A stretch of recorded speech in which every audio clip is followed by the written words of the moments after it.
Bienvenue sur 28actu.net. 28actu.net, l'information livrée minute par minute.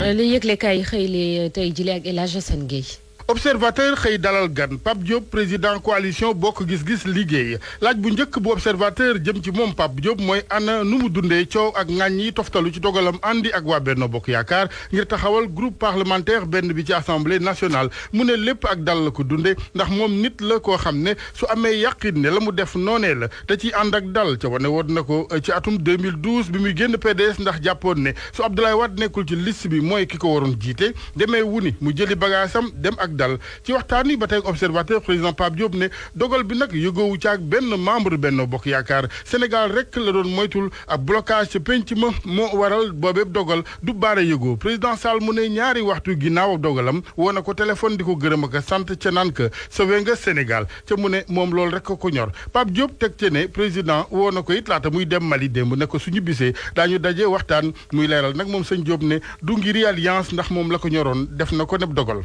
leneen lu mu leeral ci waxtaan wi ak yéenekaay bu groupe Futurs Médias moom président coalition bokk gis-gis liggéey mooy ne dara jotalewul dogalu politique am boobee ak ku tedd ki Serigne Mountakha Bassirou Mbacké daa fekk ne ak murit bi mu doon du woon teggin kilifa gi di déggee dogal bi feneen Pape Diop leeral it leneen diggam ak Ousmane Sonko ñiy laam-laamee ne ay jamono da ko fay jàppale ki koppar moom Ousmane Sonko mu ne déedéet dara amu ca nag nit da ngay wax dëgg gouvernement bu bees beeg taxawal géeg suñu leen woowoon ñoom coalition bokk gis-gis liggéey it mu ne daañu ca dem ndax ñoom seen coalition am na ay membre yoo xamante ni ay cadre yu wér lañu yu mën a doxal gouvernement ci direct news Mamadou Lamine Massaly di ko jàppal tànk moom Pape Diop ca naan muy moom di jege ñaaleem amul benn leçon nag bu ñuy jotee ci ñeneen ñi ca liberté gu mat sëkk la defee dogal bi ca ñiy ŋàññ du nuy démocrate ndax nag xalaat ak dogal ku ne am na ca sañ-sañ ca nag mu ne moom Mamadou Lamine Massaly pareegul ci yooyu xeeti leader yi ŋàññ La Tribune xëy ne président Abdoulaye Wade moom la mu bëggatul a dégg wala gis mooy lëngoog Yewwi ca nag ma ngay artoo taxawal groupe parlementaire boppam ndax dafa jàpp ne alliance bi daa teg PDS ci toogu bu jekkul enquête xëy waxi primature ak assemblée nationale ak yeeroon tëgg ca Mimi Touré Amadou Ba yéene kaay bi ne du ñu nangoo féete ginnaaw Aly Ngouille Ndiaye ak Mouhamadou Makhtar Cissé yéene kaay bi ne faucon yi ñoom la ñuy diir le vrai journal gis ne président Macky Sall lu jëm ci tànnu premier ministre ak taxawalu gouvernement bu bees ma nga ci tànn gi waaye it ànd caakuk sa ngéem yéene kaay bi dafa laaj ne mbaadu Abdoulaye Daouda Diallo mooy dankab fanaanal bi Ibrahima Ndiaye spécialiste des médias ci source a gis ne diggante Aly Ngouille Ndiaye Mimi Touré ak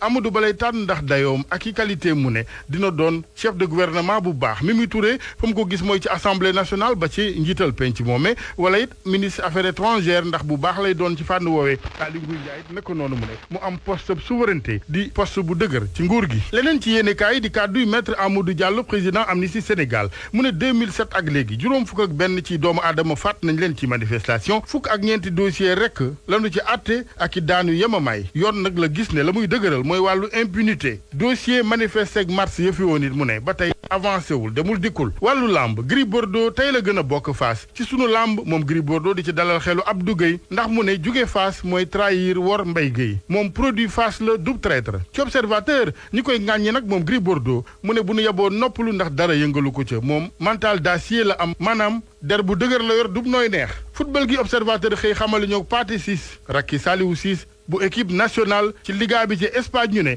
ma nga fay toj